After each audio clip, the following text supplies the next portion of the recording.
예배를 들어서면 목회자들은 금방 이 교회가 어떤 교회인지를 직감을 합니다.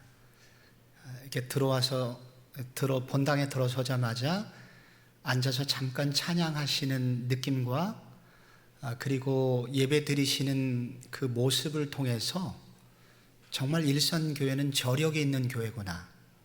그리고 아직도 주일날 저녁 예배를 드리는데 이렇게 본당을 가득 메울 정도로 성도들이 오셔서 예배를 드리는 교회가 아직 한국 교회 가운데 있구나. 정말 소망이 있구나. 그래서 너무 감격스러웠습니다. 오늘 특별한 날이라 오신 것만은 아닐 겁니다. 평소에도 오셨는데 오늘 또 특별히 오셨을 겁니다. 이런 특별한 교회에 이렇게 말씀을 전할 수 있는 기회를 주신 것, 우리 담임 목사님과 우리 장로님들에게 우선 감사를 드립니다. 윤상도 목사님은 20년 전에 성복중앙교회, 저는 전혀 모르고 있던 시절에 청년으로 고대 아마 대학원 다니실 때 오셔서 학생으로 교회를 다니셨다가 신학교를 가셨고 거기서 전도사 목사님이 되시고 아마 교회를 떠났는데 그 전도사님 되시고 목사님 되시기 전에 청년부 교역자를 하셨나 봐요. 그런데 지금까지 청년부 역사상 가장 큰 부흥이 있었던 시대가 그 시대라고 합니다.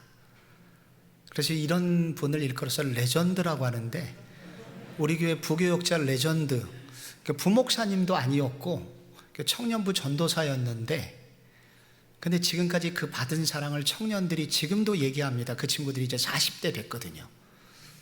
그래서 이제 안 할 법만도 한데 요즘도 하니까 좀 듣기도 싫고 다른 목사를 많이 칭찬하는 게 이게 듣기 좋은 게 아니거든요. 근데 지금까지 계속하는 걸 보면 이분의 영혼 사랑이 얼마나 깊었는가를 제가 알 수 있게 되었고 그래서 저보다 연배는 조금 낮으시지만 제가 깊이 존경하는 목사님이시기도 합니다. 여러분도 다 느끼시겠지만 일산교회는 윤상동 목사님과 함께 목회하는 한 잘 될 수밖에 없는 교회입니다. 좋은 일이 있을 수밖에 없어요. 제가 이런 유형의 목사님 부임해서 못된 교회를 본 적이 없습니다. 그래서 정말 여러분에게 축하드립니다. 제가 밥값 하려고 이런 얘기 하는 거 아닙니다. 제가 느낀 바를 그대로 말씀드리는 겁니다. 그러니까 이런 교회에 오니까 저도 부담이 돼요. 그래서 오늘은 제가 평소 이런 말씀 스타일은 아닌데 오늘은 어떻게 하면 독특하게 한번 해볼까 하는 마음으로 설교를 준비했습니다. 오늘 본문에 중풍병자 사건이 있고 중풍병자가 고침받은 기적 이야기를 다 아실 겁니다. 그 가버나움의 한 중풍병자도 예수님을 만나고 싶었지만은 예수님이 갈릴리 지방에서 그 당시에 스타덤에 오르셨기 때문에 예수님이 한 집에 가셔서 신방을 하셨을 때 인산인해였습니다. 그래서 중풍병자로서는 도저히 거기에 예수님을 만날 수가 없었죠. 그런데 다행히 그에게는 좋은 친구들이 있었습니다.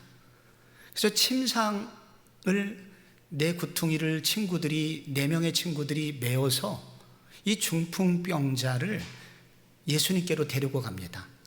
근데 사람이 너무 많아서 그 집으로 들어갈 수가 없었다고 합니다. 그래서 옥상으로 올라가게 됩니다. 당시 1세기 팔레스타인 집의 가옥 구조는 1층 슬라브 형태로 되어 있습니다. 현무암으로 벽돌을 세워서 벽을 쌓고 그리고 뽕나무 같은 튼튼한 나무로 석가래를 엮고 그리고 종려나무 가지에다가 흙을 묻혀가지고 지붕을 덮는 것입니다.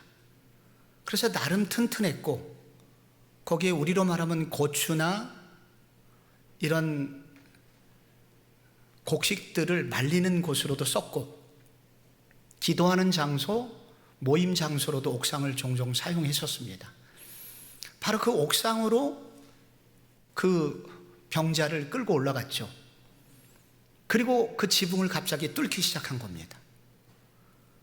그러니 그 종려나무 가지에 얽혀 있었던 그 흙덩이들이 바로 지금 말씀을 전하고 있는 예수님과 방 안에 있었던 청중들에게 그대로 떨어지게 됩니다.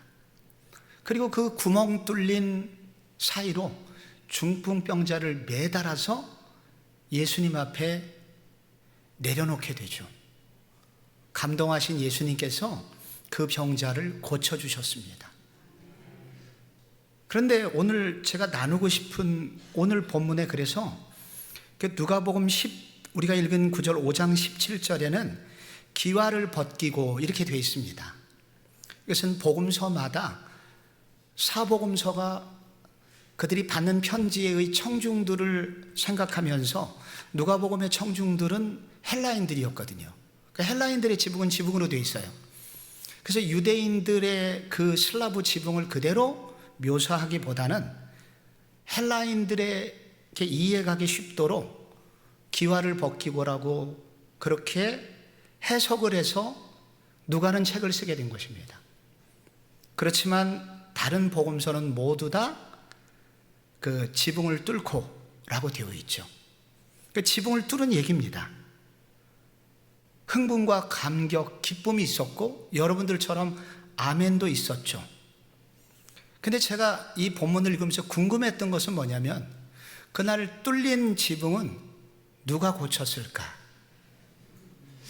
지붕을 뚫은 것까지는 우리가 알고 있고 사람이 고침받은 것까지는 알고 있는데 그 뚫린 지붕을 누군가는 고쳤을 겁니다. 누가 고쳤을까? 그 지붕을 누가 고쳤을까요? 성경을 아무리 읽어봐도 누가 고쳤는지는 나오질 않습니다. 그러나 이 누가복음을 자세히 읽어보게 되면은 누가 고쳤는지 거의 90% 이상 해답을 찾을 수가 있습니다. 먼저 안 고쳤을 사람들을 한번 생각해 볼게요. 먼저 무리들이라는 사람들이 나옵니다. 19절에 나와요.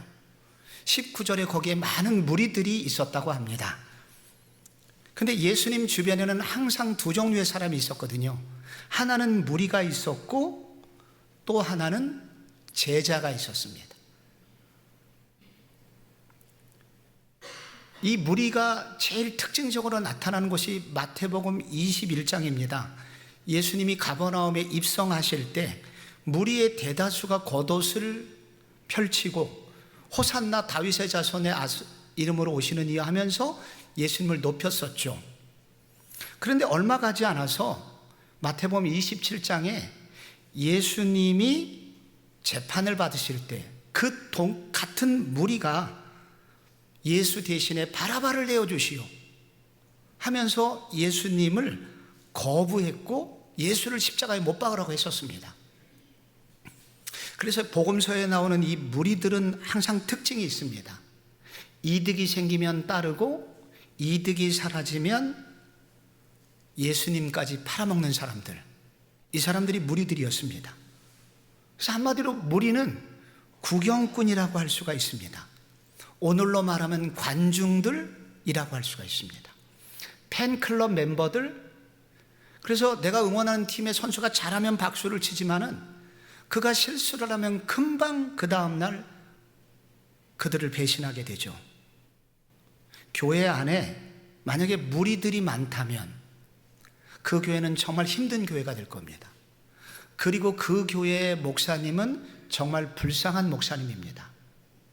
무리들은 절대로 지붕을 고치지 않습니다. 또 어떤 사람이 안 고쳤을까요? 여기 17절에 바리새인과 율법 교사들이 앉았는데 또 서기관들까지 나옵니다. 이 사람들은 성경 공부를 많이 한 사람들입니다. 성경적 지식이 되게 많고 그리고 오늘날로 말하면 학벌이 매우 높은 사람들입니다. 공부를 많이 한 사람들입니다. 그런데 이런 사람들에게 약점이 있어요. 아무것도 하지 않으면서 다른 사람들이 한 일에 대해서 비판하기를 즐겨한다는 겁니다. 건축하자 그러면 지금은 성전의 시대가 아니다 하면서 성전 건축을 반대합니다. 그리고 교회를 옮깁니다. 어디로 옮기냐? 크게 건축된 교회로 옮깁니다. 자기들은 그런 교회를 좋아하고 따라가면서도 본인이 건축하자고 하는 교회는 헌신하지 않습니다. 전도하자 그러면 지금은 행실을 바르게 할 때지 말로 전도할 때가 아니라고 합니다. 이런 사람들의 특징은 자기와 뜻이 맞지 않으면 화를 잘 내는 특징이 있습니다. 이 사람들은 집회가 끝나자마자 그날 신경질을 부리면서 사라졌을 겁니다. 죄를 사하는 예수님에 대해서 신성모독이라고 하나님의 권한을 침해했다고 하면서 막 분노하면서 사라졌을 겁니다. 이런 사람들이 많은 교회는 참 안 된 교회입니다. 이런 사람들이 많은 교회의 특징은 분란이 있습니다. 그리고 분란이 많습니다. 그런 교회 목사님도 불쌍합니다. 아픔을 많이 당하기 때문이죠. 또 안 고쳤을 사람, 지붕을 안 고쳤을 사람 세 번째 유형은 4명의 친구들입니다.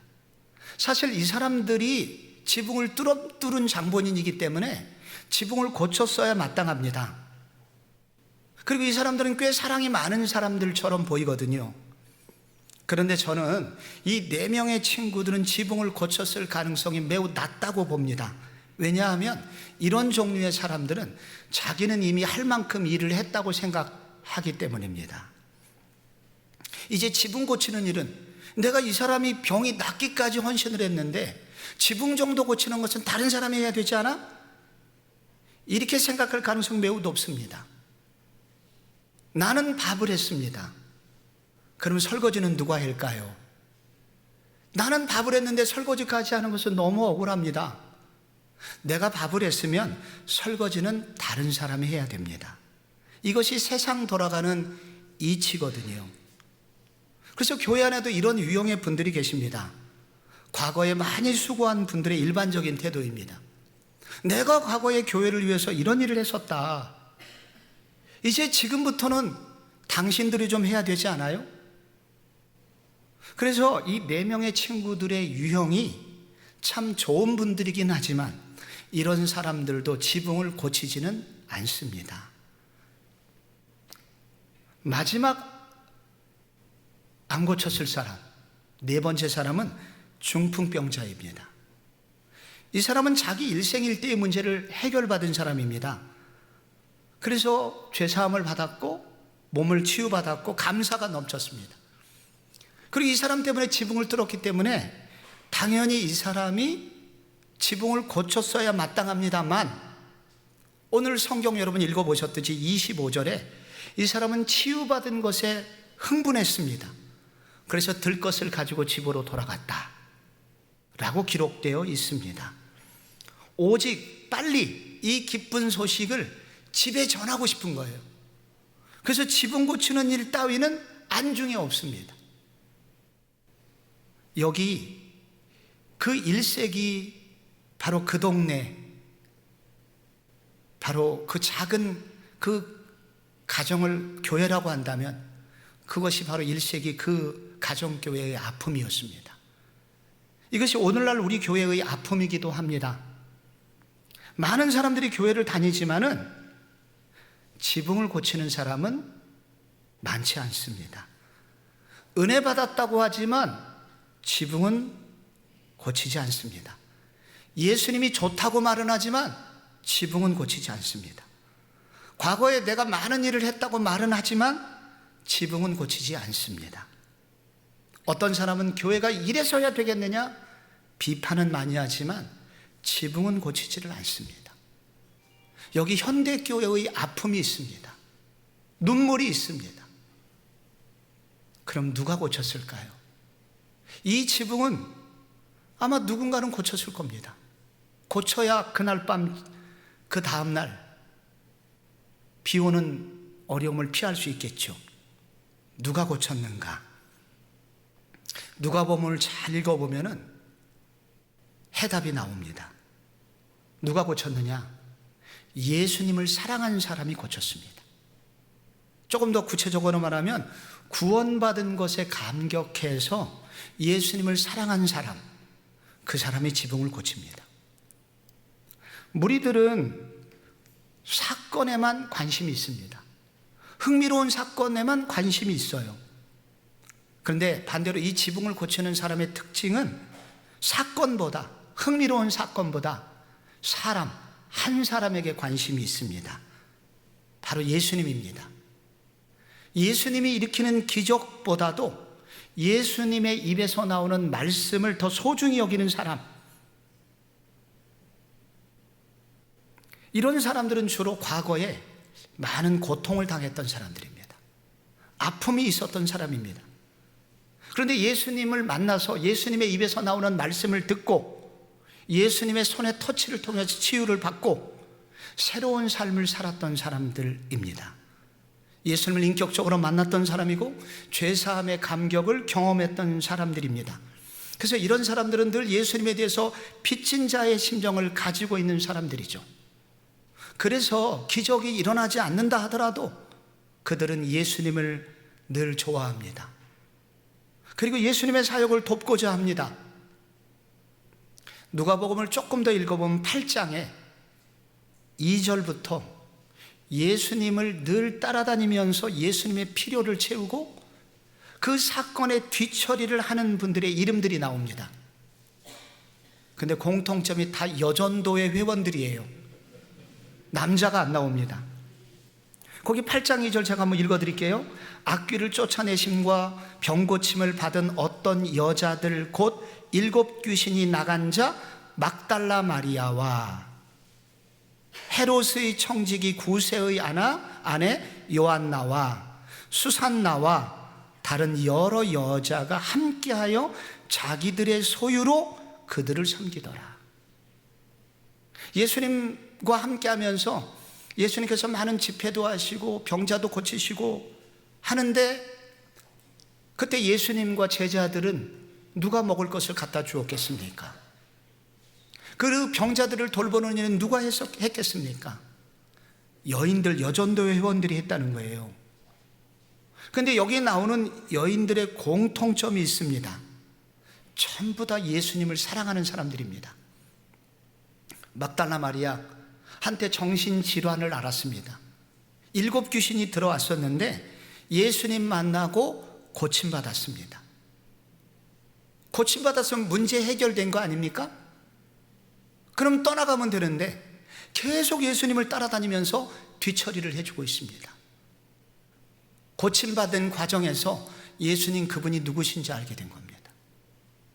그리고 예수님이 나한테 사랑을 베푸신 그 사랑이 어떤 사랑인 줄 알게 된 것입니다. 자기가 죄 때문에 결국은 귀신이 들렸었는데 죄의 문제를 궁극적으로 해결해 주시는 분이 예수님이시라는 것을 알게 된 것입니다. 그래서 예수님을 사랑하게 된 것이죠. 그래서 자기가 치료는 받았고 자기가 원하는 것을 다 얻어냈지만 이제 이 여자의 관심은 이게 아니었습니다. 예수님이 된 것입니다. 그래서 예수님을 사랑했고 예수님이 원하는 일에 동참하고 싶었습니다. 그래서 따라다니면서 굳은 일을 하기 시작합니다. 헤롯의 청지기 구사의 아내가 나옵니다. 헤롯의 청지기는 헤롯 정부의 재무장관 정도 됩니다. 그 아내입니다. 권세 있는 여자입니다. 잘 사는 여자입니다. 근데 이 여자는 왜 따라다녔을까요? 아마도 아들이 죽을 병에 걸렸었던 것 같습니다. 근데 예수님 만나서 고침을 받은 거예요. 일생일대의 나의 희망과 같았던 아들이 사경을 헤매고 있을 때 친히 고쳐주신 분이 예수님입니다. 아들이 나았습니다. 문제 해결 받았습니다. 그런데 그 과정을 통해서 이 여인도 예수님 그분이 누구신지 알게 된 겁니다. 그분이 바로 내 아들처럼 죽어가는 자들을 위하여 하늘 보좌를 버리고 영광의 보좌를 버리고 우리를 위해서 내려오셨고 그리고 우리 아들같이 죽어가는 사람을 살리기 위해서 이 땅에 오신 분이심을 깨닫게 된 것입니다. 이분이 메시아라는 사실을 알게 된 것입니다. 그래서 내가 가진 것 아무것도 아니구나. 하늘 보좌를 버리시고 이 땅에 내려오신 예수님, 이분의 크심 앞에 자기의 죄가 문제가 되지 않았습니다. 그때부터 이 여자도 예수님을 사랑하게 됩니다. 예수를 따라다니게 됩니다. 그 결과 바로 이 여인들 같이 예수님을 사랑한 사람, 자기 예수님 만나서 예수님 때문에 죄 문제를 해결받고 죄사함 받고 거듭나고 그래서 예수님을 사랑하게 된 사람들, 이런 사람들이 결국은 지붕을 고치는 사람들이라는 것입니다. 방금 목사님이 저 소개해 주실 때 저희 교회 앞에 고려대학교가 있는데 제가 어느 날 고려대학교 다니는 저희 교회 지방 유학생 한 명하고 차를 마시다가 오늘 아침에 제가 오늘 점심에 밥을 먹는데 이제 고대에는 한 5개 정도의 식당이 있습니다. 근데 바로 우리 교회 건너편 제일 가까운 학생 식당은 반찬 가지수대로 돈을 받습니다.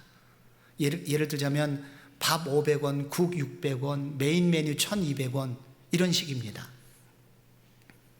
근데 그날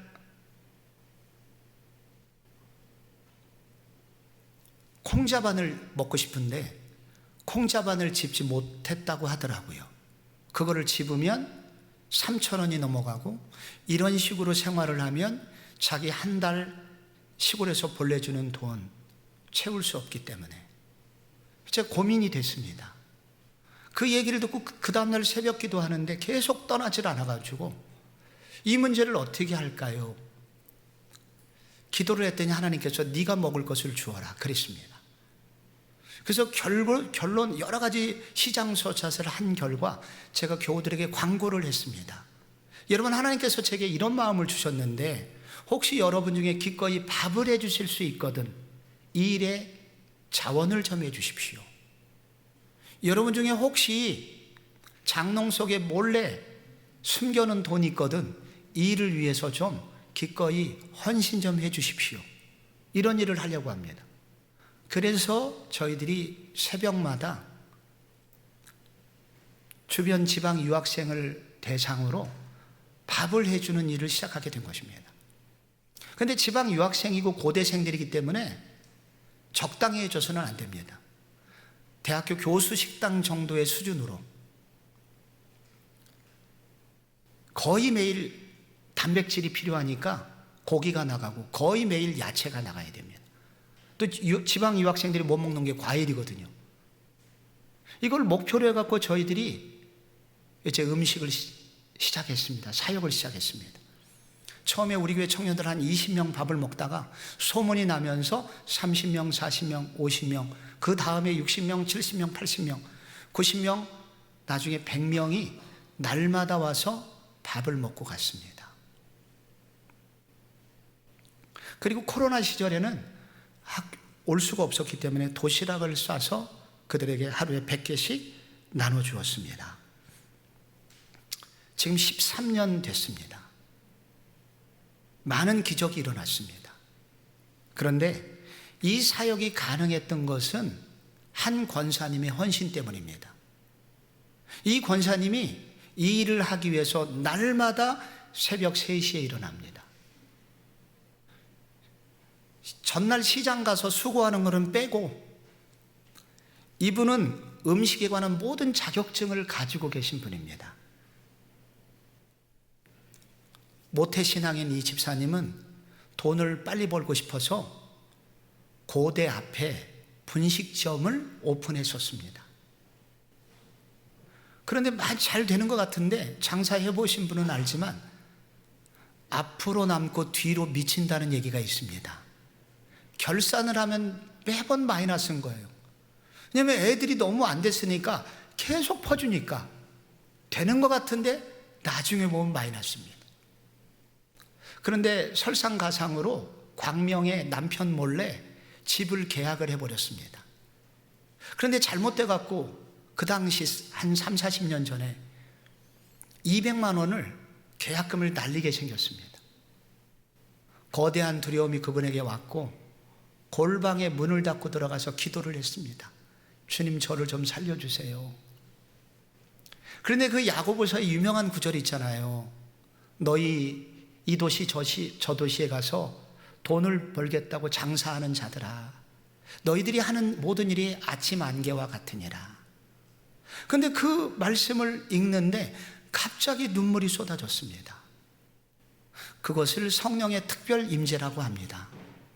그런데 성령님께서 눈물만 주신 것이 아니라 자기가 얼마나 주님으로부터 멀어져 왔는지가 생각이 납니다. 죄가 생각이 납니다. 그래서 막 회개를 하게 됩니다.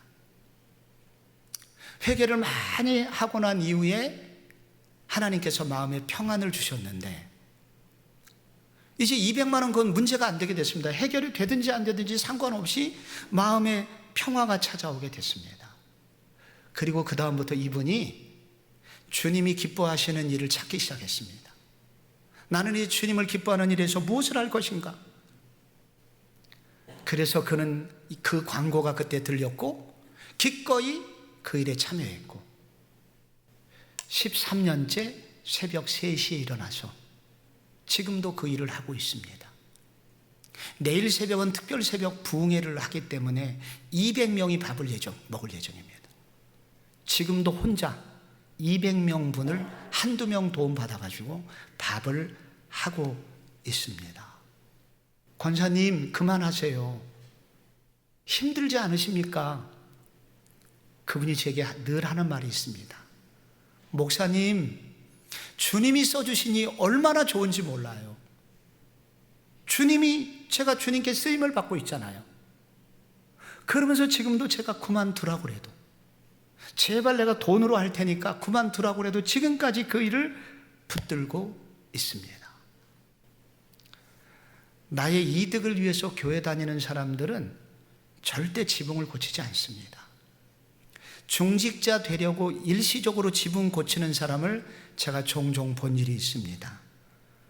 그런데 선거 끝나면 다 달라집니다. 붙으면 목에 힘이 들어가고 떨어지면 교회를 떠납니다. 그러나 지붕을 고치는 사람들은 예수님을 사랑하는 사람이기 때문에 사고가 나질 않습니다.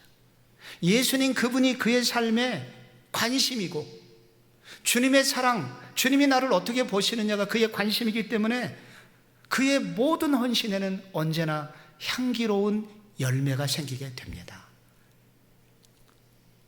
예수님을 사랑해야 됩니다. 여러분, 오늘 재직 헌신 예배로 모이셨죠? 진정한 재직은 누구일까요? 진짜 재직은 누구일까요? 내가 죄인인 줄을 아는 사람입니다.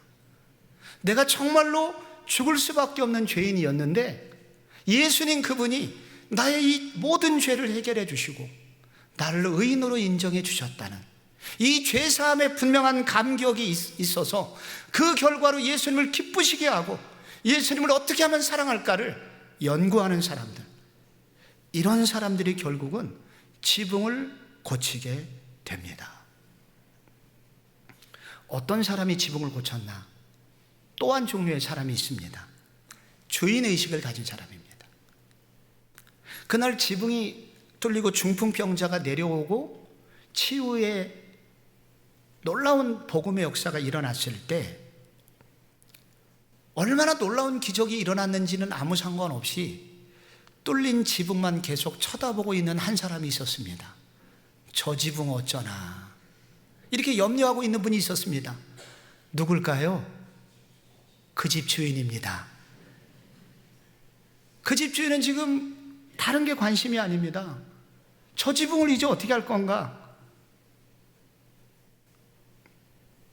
그런데 누군가 이 주인의 아픈 마음을 헤아리는 사람이 있다면 그런 사람을 일컬어 주인의식을 가진 사람이라고 부릅니다.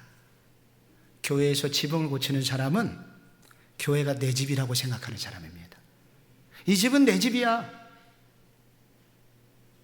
저는 기회만 되면 불을 끕니다.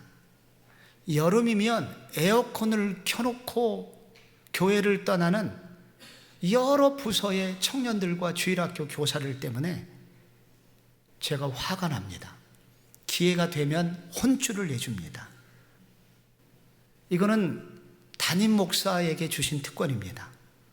담임 목사는 이 집이 내 집이라고 생각합니다. 자연스럽게 그런 생각이 들어요. 근데 이런 생각이 저는 부목사 때부터 들었습니다. 그래서 어느 날 제게, 제 해석이긴 하지만 성령님께서 제게 칭찬을 해주셨습니다.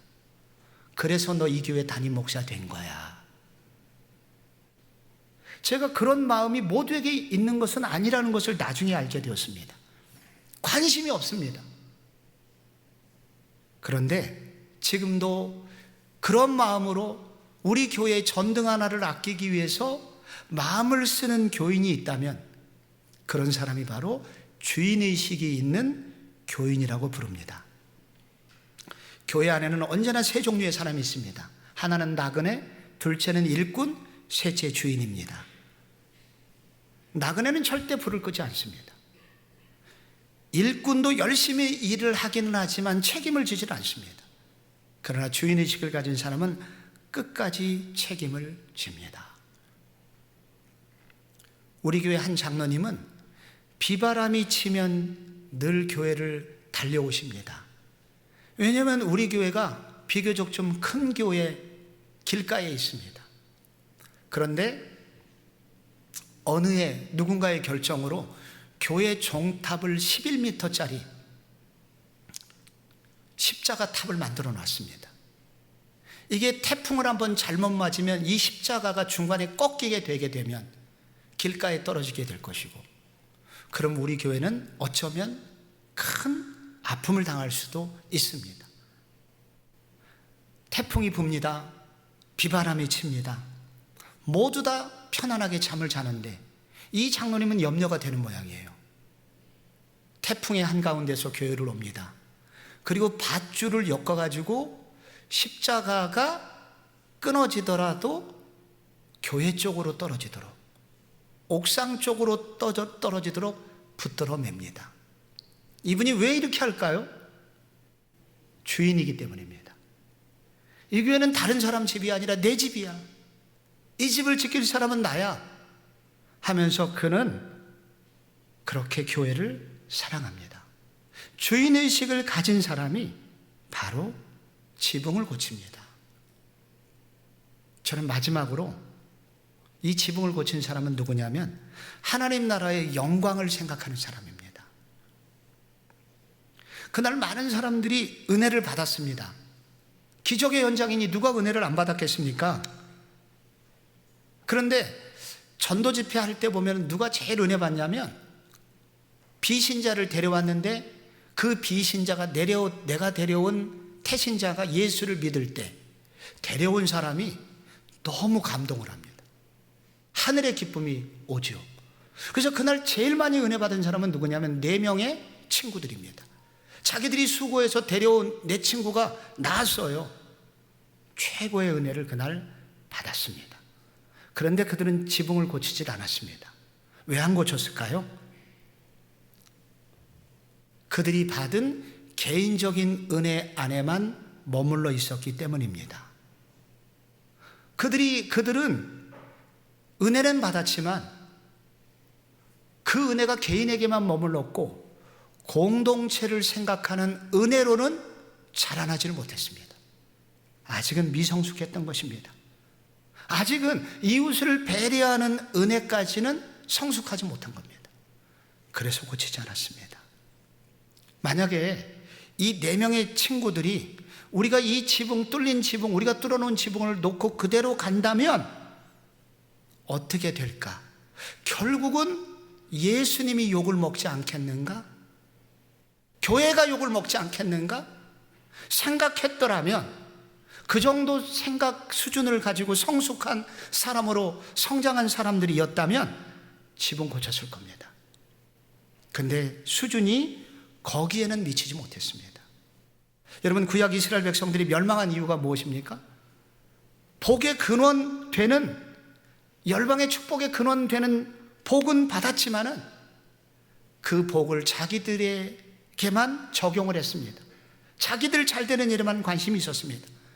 그것이 타락의 원인이 되었고 그것이 하나님 나라의 비전을 보지 못하게 만들었습니다.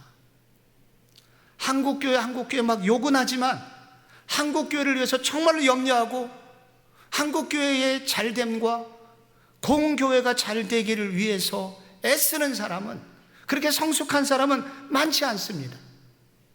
그래서 지붕은 안 고치고, 그래서 세상 사람들의 비난을 받습니다. 저희 교회 이제 거의 끝나갑니다. 말씀이. 저희 교회 바로 옆에 국립 서울 사대 부고가 있습니다. 2만 평 대지에 옛날에 서울 상대가 있던 자리입니다. 그러니까 서울시의 모든, 아마 일산교회도 이렇게 부흥하는 교회이기 때문에 주차장 고민이 되실 겁니다. 서울시의 대부분 교회들은 주차장 때문에 몸살을 앓고, 우리 교회도 지하를 못 팠기 때문에 주차장이 없습니다. 그런데 바로 2만 평 대지 운동장이 엄청 넓은 서울 사대부고가 있으니까 보통은 걱정을 안 해도 됩니다. 그런데 저희 교회는 문제가 됐습니다. 그 서울 사대부고에서 문을 안 열어주는 거예요. 이전 전임 목사님께서 3천만 원씩 장학금을 갖다 줘도 문을 안 열어줍니다. 왜 그랬냐면, 제가 오기 한 10여 년 전에 그 고등학교에 럭비부가 있는데 럭비부에서 우리 교회 버스를 빌려 쓴 모양입니다. 비가 오는 날이었습니다. 고등학교 럭비부 애들이 비가 오니까 대충 올라탔는데, 그때 우리 교회 그 버스 기사 집사님께서 한국말로 하지 않고 방언을 하게 된 것입니다. 저 10원짜리, 20원짜리, 그 다음에 샹 어떻게 하면서 막 방언을 쏟아낸 것입니다. 아이들이 엄청 상처를 받았는데 코치가 다 들었습니다. 그걸. 저건 교회가 아니다. 그렇게 한번 찍혔습니다.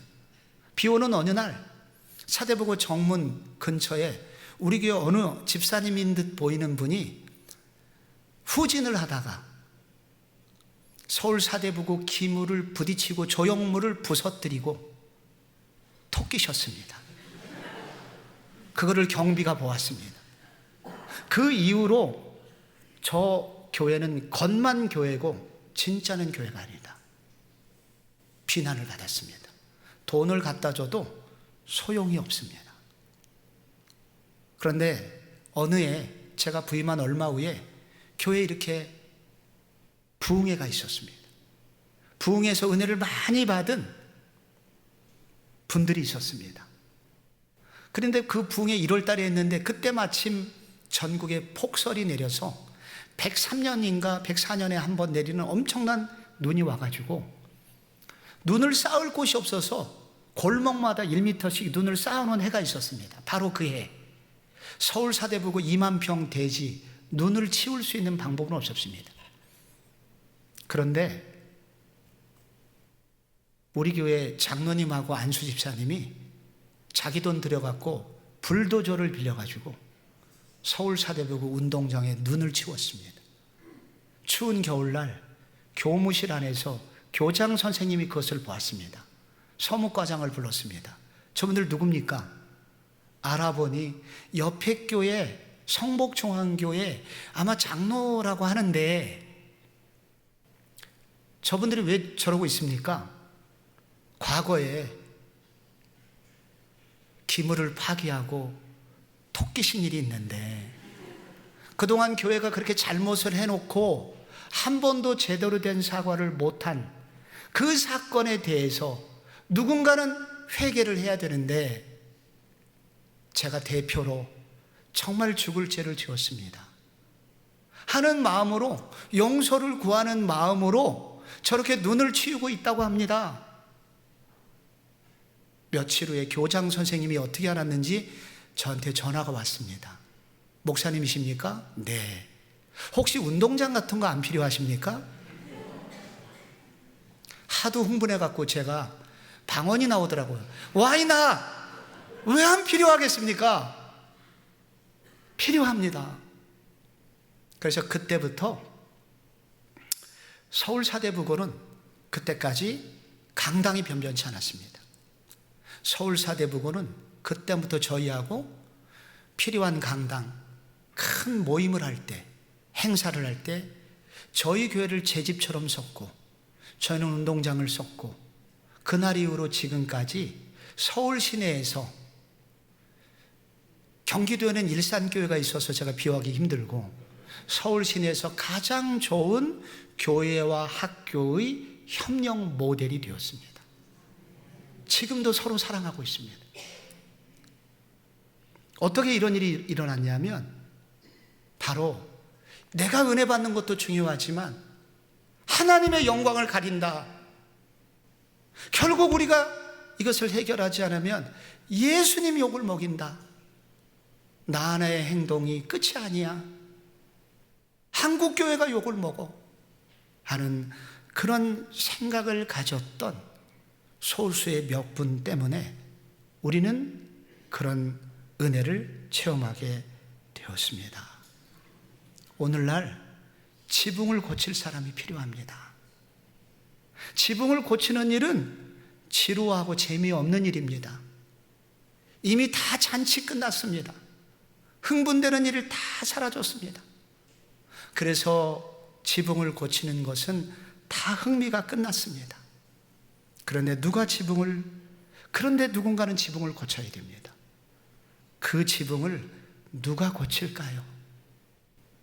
주님은 오늘도 그런 사람을 찾고 있습니다. 교회 안에도 3D 업종이 있습니다. 모두 다 힘든 일이지만은 주차 봉사하시는 분들, 식당 봉사하시는 분들, 장례 늘 따라다니시는 분들, 그리고 돈 냄새 맡는 그 일을 싫으나 더우나 저 구석에서 돈 세고 있는 재정부 집사님들, 다 깊이 부서입니다. 요즘 서울에서는 심지어 장로님 선거에도 선거가 후보자가 나오지 않아서 장로를 뽑을 수 없는 교회가 늘어나고 있습니다. 왜? 지붕을 고치고자 하는 사람이 없기 때문입니다. 일산교회는 지붕을 고치고자 하는 재직들이 줄을 서는 교회가 되었으면 좋겠습니다. 내가 죄인임을 알고 예수님을 사랑하는 성도가 될 때 가능합니다. 주님께서 내게 주인 의식을 주셔야 가능하고, 개교회를 넘어서 하나님 나라의 영광을 생각하는 성도가 될 때 지붕을 고칠 수 있습니다. 그런 주의 사랑에 꼭 매여서 주님의 길을 걸어가는 모든 재직들이 되시기를 주 예수 그리스도의 이름으로 축복합니다.